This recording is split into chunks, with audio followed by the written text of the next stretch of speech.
everyone. Welcome to our Lunch and Learn today. I'm so excited to get started into our topic. Our topic is why results at all costs doesn't work, how to build sustainably. We've got a great guest speaker with us here today. We've got Tom West. Tom West is the CEO of One Life. He is a private equity-backed CEO. He's the guy that is brought in when a private equity company has come in, invested in this company or taken over a company, and they are now appointing a new CEO. He is the guy that has been brought in to lead the team. So Tom, welcome. Thanks for being here. Thanks, Garrett. Thanks for having me. Appreciate it.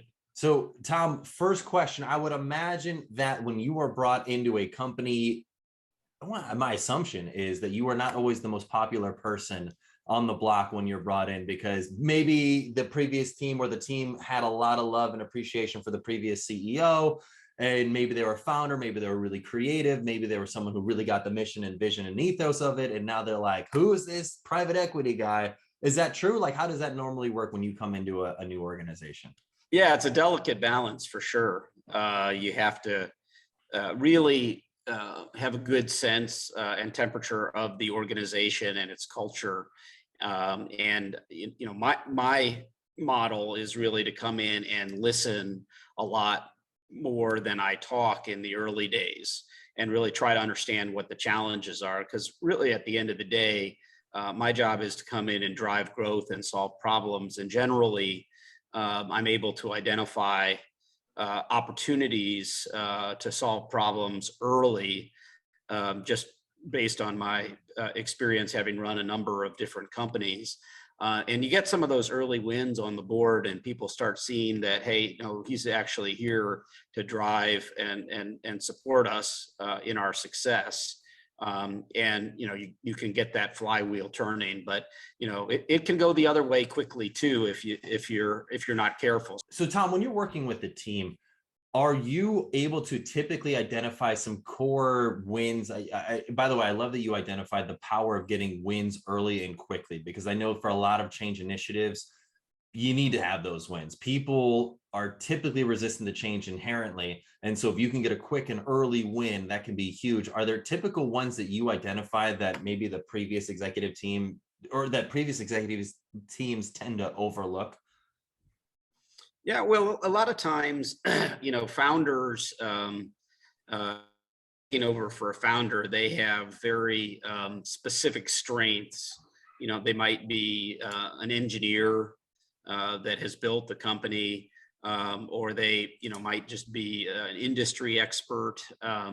But they typically don't have the well-rounded, multifunctional view. So being able to, companies I ran, I brought a simple concept called cash conversion cycle to the equation. And it was just about how do we collect faster from our customers and manage our payments. And we were able to move our cash conversion cycle from, I think it was 55 days down to single digit days, 7 or 8 days.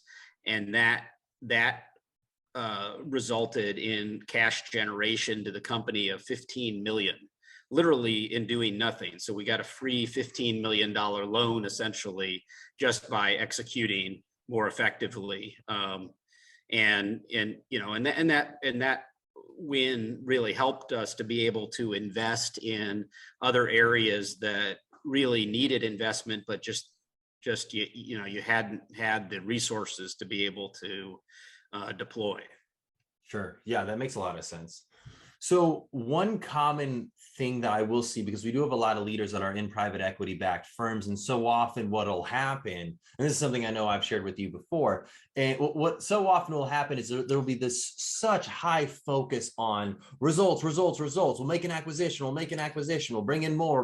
We want to show growth as quickly as we can so we can exit either via IPO or sell to another company. And then the CEO and the executive team is out, they got their money, and then the rest of the team's like, what's going on?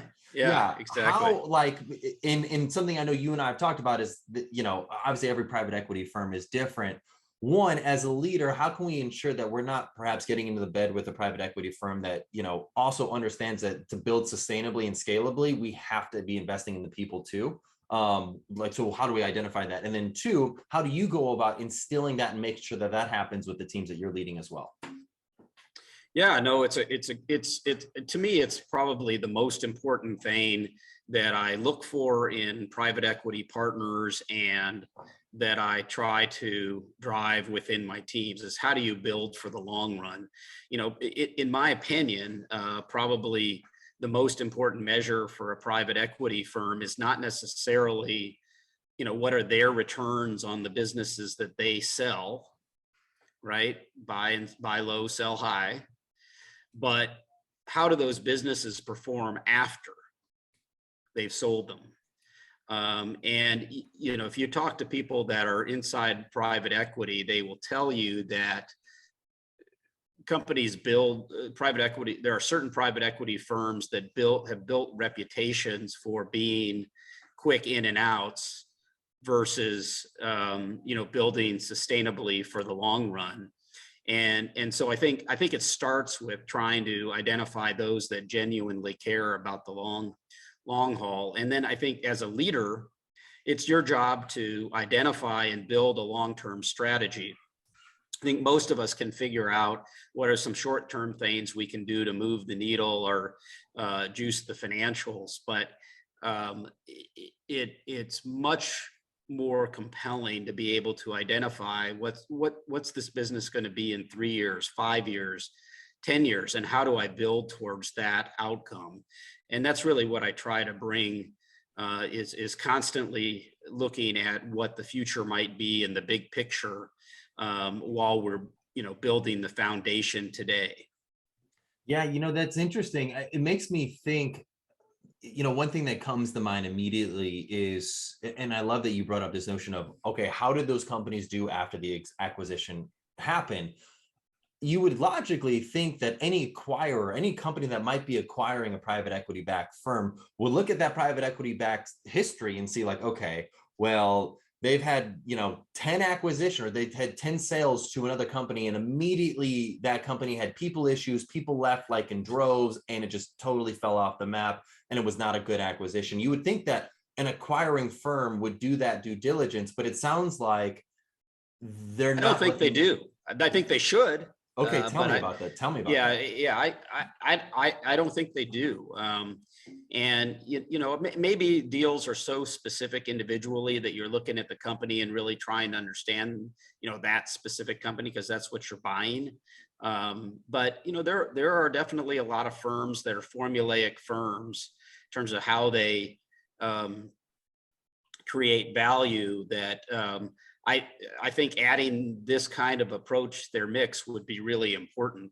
I work in the lower middle market mostly, so that's companies kind of in the emerging growth, maybe 50 to 500 million range.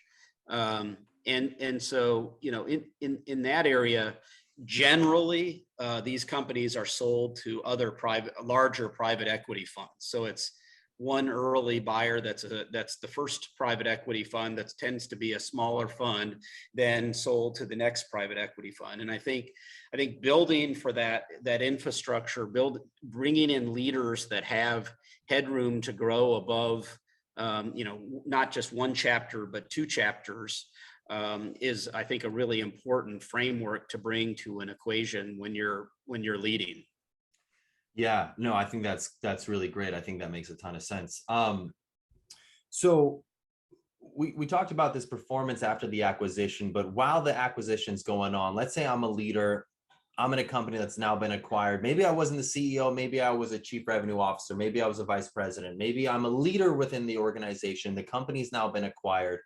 What can I do if I feel like my company's not going on the path of just investing in their people? Like, is there a way that I can go about communicating and conveying to my new CEO or to my new private equity backed owners um, reasons for why to invest in people that also drive the bottom line? And if so, what are some of those reasons? What are some of the things that you've identified to be really critical to getting, maybe even the most stern of PE backed companies or PE companies to invest in teams and people?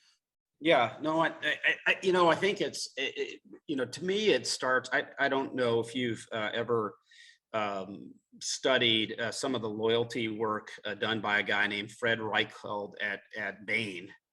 But it's amazing stuff. And he identified very early on, the value of driving customer loyalty and how that permeates throughout the entire organization.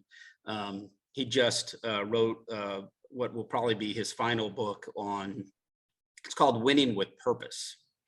And or Winning on Purpose, I should say. And it really is about the best organizations that perform the best for the long term have a real core purpose that is something that the teams can rally around, that is built on creating value for its customers, making their customers' lives better.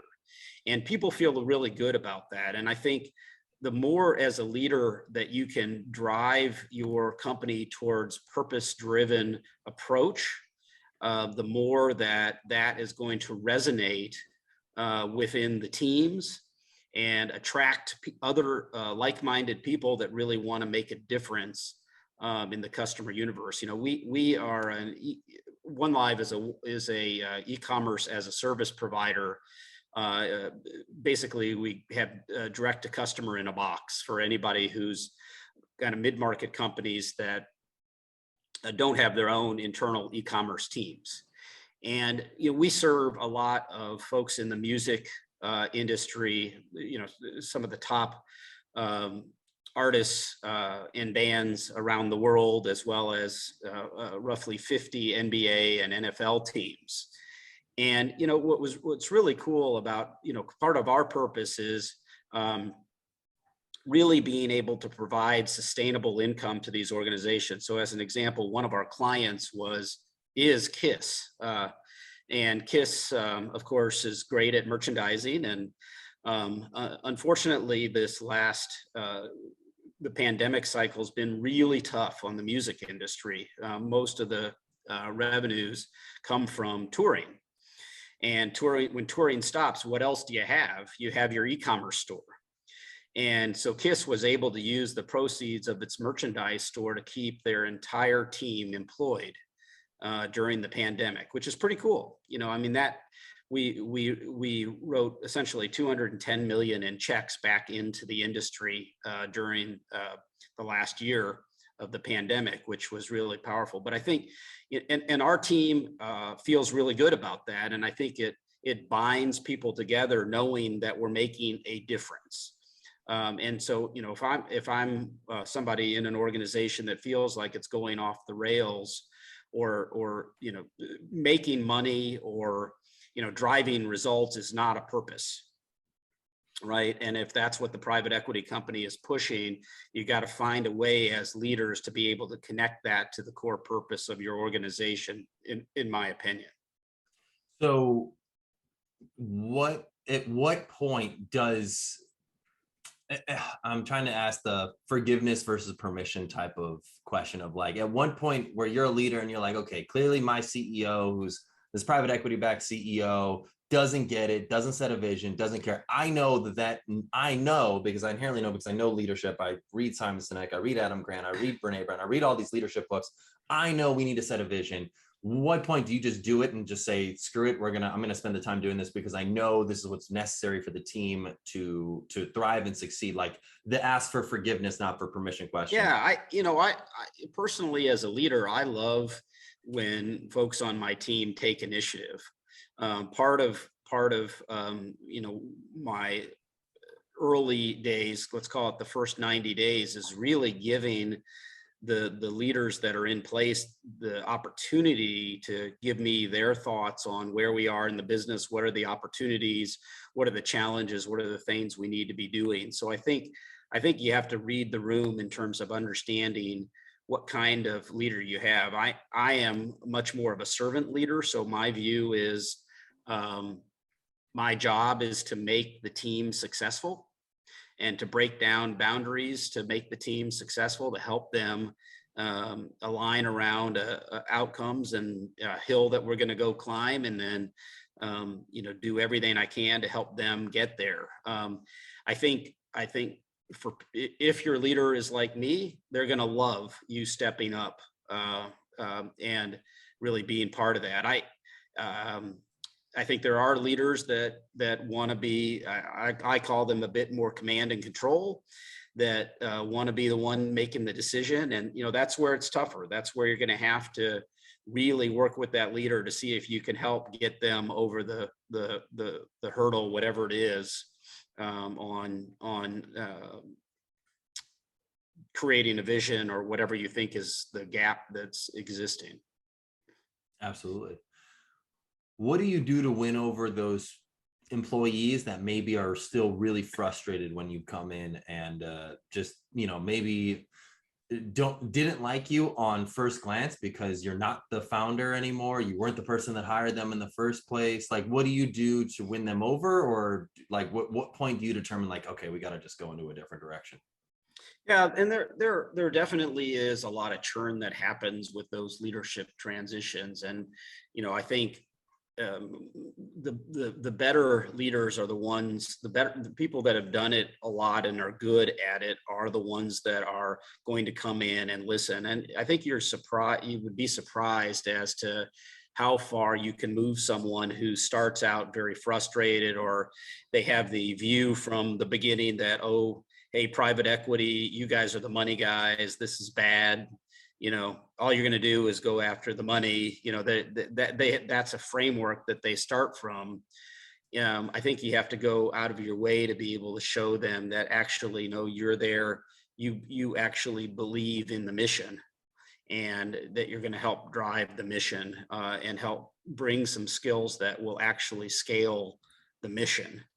And hopefully most will see that, especially if you demonstrate it over time. But it's not an easy process. I mean, change is tough for a lot of people, and I think organizations go through those all the time. Out of curiosity, what percent of the organizations that you take over have a nice equity spread versus the ones that don't have as much of an equity spread? Because I would imagine that if I was an employee or a leader within an organization in which I had equity, I might be more receptive to what a new private equity backed leader is going to bring to the table, because I know that the more valuation we can drive for this company, the more it's in my pocket. You nailed one of them. I think I'm definitely a all for one type of leader, and so I will fight very hard to get everybody on the team equity allocations, even if it's small, just to be to say, hey, we care, we're together, we're going to win together. In the last few exits I've had, been really excited to be able to share with a very low, in one case, 100% of the employee base. In the other case, probably 60% of the employee base got really nice payouts. And that's awesome. But I think I've learned that over time as I've had a lot of experience now running. These are the things I ask for coming in. And if a private equity firm isn't interested in doing that, I'm probably not the right leader for them. Yeah, no, that's an interesting point. That's cool. I mean, I can appreciate that. I've got a buddy who works at a company. They had an exit within the last year, and they did not share equity at all. Like, they had maybe equity shared with maybe the first 20 employees, but they now got to thousands of employees and that sort of thing. They had a massive exit, and they got on their stage and like, we had an incredible exit. We returned so much money for our stakeholders and shareholders, and like, everyone, you should be proud of yourselves. And then my buddy is like, wait, I'm not a stakeholder. I'm not a shareholder now in this business. Yeah, so that's good tough for you. I'm glad I can help you have $1 billion exit, but this has done nothing for me. So yeah, I can appreciate that you will step in. And so when you create those equity pools, even if it's a little bit, I bet that would be a nice, easy, and early win for a lot of those employees that are now seeing. That's exactly right. For the first time, sometimes they're saying, "Oh, this is different," because usually in the lower middle market, usually if it was a family held company, a closely held, or the founder owned, it's not equity distributed across the board. That's unusual at that level. And so if you can come in with a win and say, you know, this is about building, creating value, and you get to participate in that value creation that you're driving, people feel really good about that. It's just yet another thing that connects them to the mission. How often does the initial founder still stay on board in a limited role, or like in a reduced role, not necessarily a limited role, but a reduced role? Yeah, I've seen it go both ways, and I think it's really up to the founder to try to decide what they want, how they want to be involved. A lot of times founders get very frustrated with private equity because you know, they're not used to somebody else making decisions on their behalf. They're used to being the one who's in charge, making all the calls, and all of a sudden you start making some calls, or you make a call that they don't necessarily, they might not have made. And I think it's very difficult for them. So I would say probably, there's probably stats out there. I just don't know what they are, but in my experience, it's probably about 50-50 that the founders go on to retire versus just stay on in kind of limited board roles. Is it really just for those that do stay on and make it successful when they stay on? Is it really a product of just ego and being willing to Yes, like let go? I think that's the very core of it, is the founders that can adapt and realize, the ones, what I've seen is the ones that are humble enough to recognize that they don't know it all, and that the reason that they brought in this group is because they actually have some expertise in growing businesses that they can learn from, and they're open to that learning. Those are the ones who do the best. The ones that are holding on to, this is how we did it, and this is what made us successful, and there's nothing else. That's where it gets tough. Sure. No, I can see that. So let's talk about like founders that are able to make that transition, because you mentioned, because you're right. I mean, there's a lot of founders that are out there that started their business and were really great at growing it. And I mean, I've seen this from a lot of founders that where they get to their business to a certain level and it becomes less interesting. It becomes boring to them. It becomes less engaging because they really like being in the trenches and figuring it out in the experimentation process of, you know, getting product market fit and that sort of thing. Or sometimes they want to keep growing with the business, but they just don't have those skill levels. What do those CEOs that are successfully able to make that transition, like a perfect example could be like Mark Zuckerberg, or, you know, from Facebook, where he went from college student to startup founder to, you know, now behemoth. Like, was it because they skipped around and so he maintained a lot of equity, which means that the board had to put up with him learning while he was going through the process? Or was he like really adept? No, I think the best ones are really engaged. And you know, the one I can talk to the most is Michael Dell, because I worked with him for 10 years and got to watch him go through that process.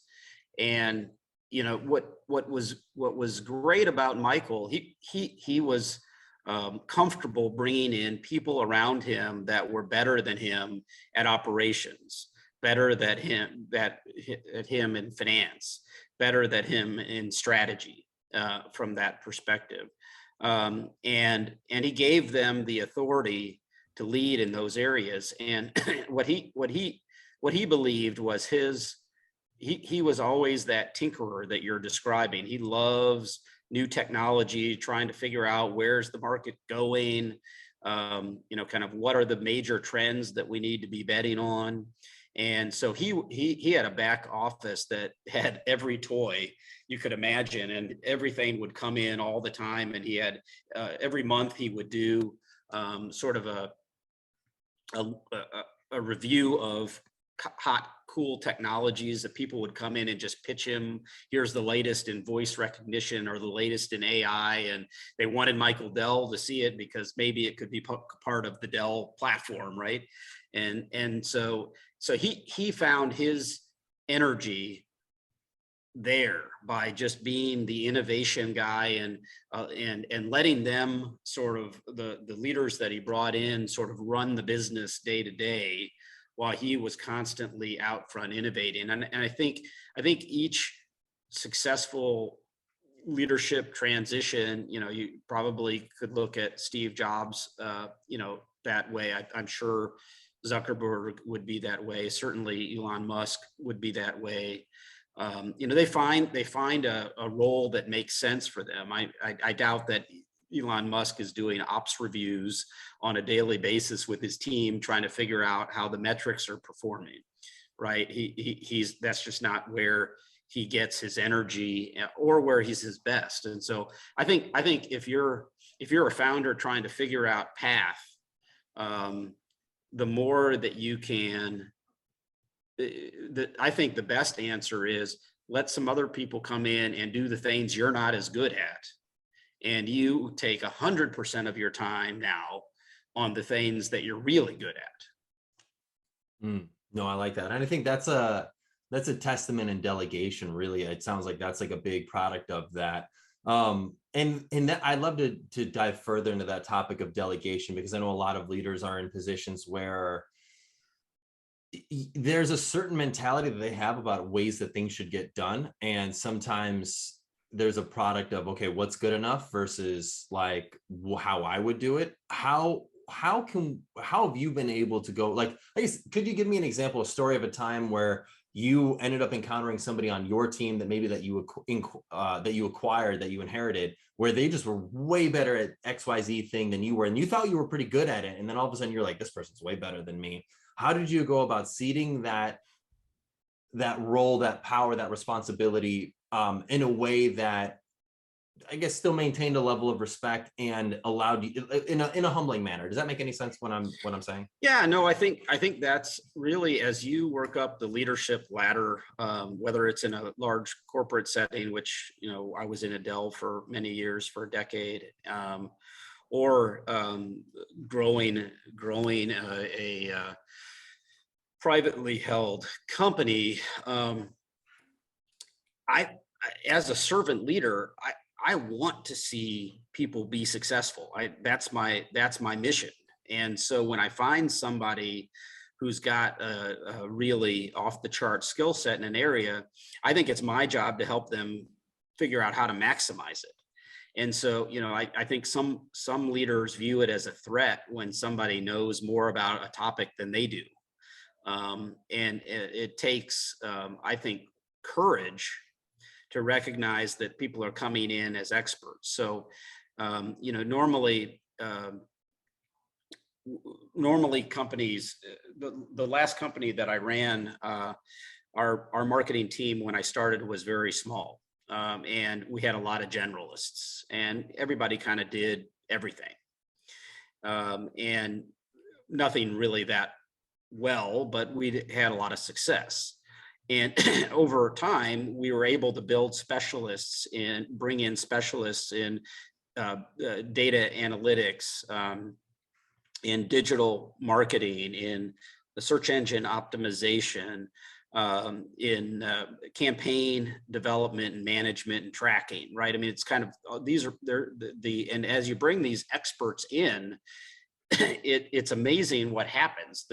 Everybody gets better because they start to see what's possible from that perspective, and it's generally an amazing journey.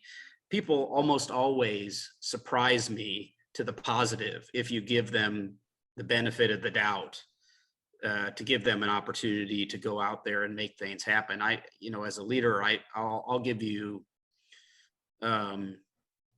I'll give you room to soar, but I also have the expectation that you're constantly testing and learning. And if something doesn't work, we quickly view that as a learning, and figure out how you get better, versus kind of penalizing people for missing. And I think if you have that kind of a learning culture, learning mindset, it's very hard to fail. Yeah, no, I think that makes a lot of sense. And I think that's something that a lot of sometimes leaders struggle with, where they think like, oh, well, if I'm not here to provide this expertise or this leadership or this guidance in this one area that I always thought that I was really proficient in, well, then what the heck do they need me for? Then I'm relegated to being worthless. And it's like, there's so much more to leadership than the one thing that you think that you're really good at. And if you can see that power, see that responsibility, or just, you know, humble yourself to recognize that there's more that you can learn, the more you are going to be in a position to thrive and succeed. Because that whole mentality of like, hey, you know, you can't teach an old dog new tricks, or I've been doing it this way for a while, it's not going to work. And just this whole just mentality of like, people like, I am the best at this area. There's always people that are better than you, and there's always an opportunity. Yeah, the world is changing too. That's right. At the same time, and these companies are growing and evolving. And I think, if anything, you know, probably one of the biggest challenges for your listeners on this podcast, and certainly it was for me, was managing a company through COVID and through Zoom. And, you know, kind of how do you get the most out of people in a virtual environment? How do you help people to thrive? And one of the core elements of that is empowerment, and letting people know that they have the ability to make decisions in their core area of expertise, and you sort of give them that opportunity, and that's and they end up delivering. Awesome. Yeah, no, that makes sense. That's great. Well, Tom, this has been a great lunch and learn. I really appreciate you sharing this guidance and wisdom with our audience. Last question I have for you is, how can our audience connect with you? How can they learn more about your work? I don't know how often you're on LinkedIn. Are you okay with them connecting with you on LinkedIn? Sure, absolutely. Feel free to reach out on LinkedIn, just Thomas M. West, or you know, tom.west@onelive.com is my email. Awesome. Feel free to reach out. Thanks for being here. This was great. Everybody in our audience, thank you all for being here. Have a great rest of your day.